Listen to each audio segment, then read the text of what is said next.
All right, we are back in the booth, boys and girls, ladies and gentlemen. We are going to continue within the action portion of the book of the month. The Obstacle is the Way by Ryan Holiday. Here is the cover right there. Voila. So we just talked about in the previous strategy that we read using obstacles against themselves. And so with that, we're going to kind of switch gears a little bit to more of it is a strategy at the end of the day, but maybe something different in terms of flanking, using the obstacle against itself, not going right at it, trying to outthink it to just some different kind of good material, if you will. Before we dive in, if you could do me a favor, if you guys could subscribe to the channel, that would be awesome.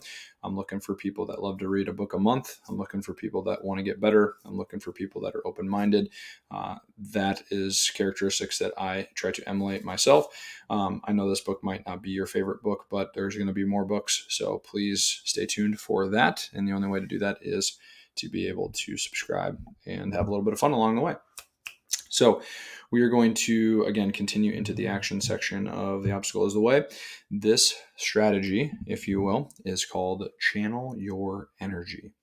So this strategy is more of a state of being or state of mind. We're actually going to start off in the book. Page 115 for those who desire. So we all have our own constraints to deal with. The rules, the social norms we're required to observe that we'd rather not. Dress codes, protocols, procedures, legal obligations, company hierarchies that are all telling us how we have to behave. Think about it too much, and it can start to feel oppressive, even suffocating.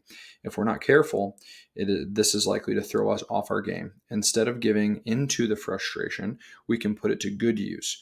It can power our actions, which, unlike our disposition, become stronger and better when loose and bold. While others obsess with observing the rules, we subtly undermine them, subverting them to our own advantage. Think of water, an actual water. When dammed by a man-made obstacle, it doesn't simply sit stagnant and complain. Instead, its energy is stored and deployed, fueling power plants to run entire cities and also just to kind of move around the obstacle. So exciting stuff there. And there is a tennis player referenced in the book as well too about how this gentleman was in a time period where he was in the minority. And basically what was happening is that he didn't want to be known for being an emotional tennis player because the odds were already stacked against him. And so he physically appeared very robotic and emotionless. But when the game began, he used his playing style as a way to channel all of his energy. And he was incredibly acrobatic. He was powerful. He was every type of thing you would want a tennis player to be. And yet when all these things, good or bad, happened to him, the moment the game stopped, he would again go right back to just robotic phase.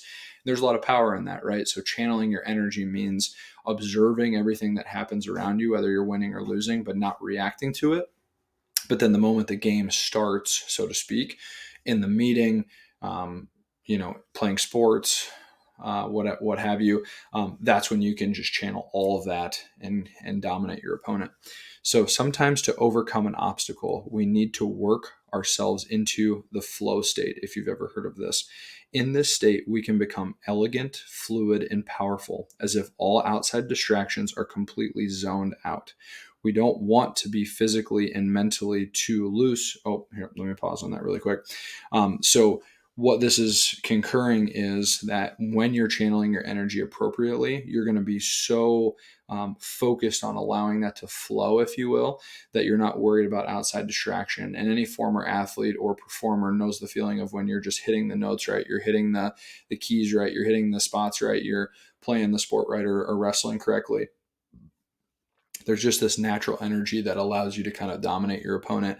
And so that's what we're trying to cultivate as we go after the obstacle, right? We're not allowing the obstacle to see us as this emotional character. We're allowing it to see, okay, this person's almost robotic. Why is that? That's kind of strange.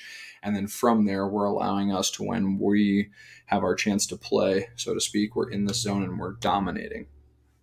So just to kind of touch on the flow state a little bit further, we don't want to be physically and mentally too loose because that's too lazy, carefree. Yet we don't want to be too mentally and physically tight. That's anxiety. What we're looking for here, what the sweet spot is, we desire to be physically loose combined with mentally focused. That is when we are most dangerous. A state where our opponents or our obstacles get annoyed because we are toying with them, basically. Emotionless to feelings and stimulus, yet dominating through our performance and our action. And we are toying with our enemies because that's what we're doing. That's why they think we're toying with them. So this is really a psychological trick at the end of the day. So we've talked about a lot of other things outside of this, but this is one way to really kind of steal the energy from your obstacle or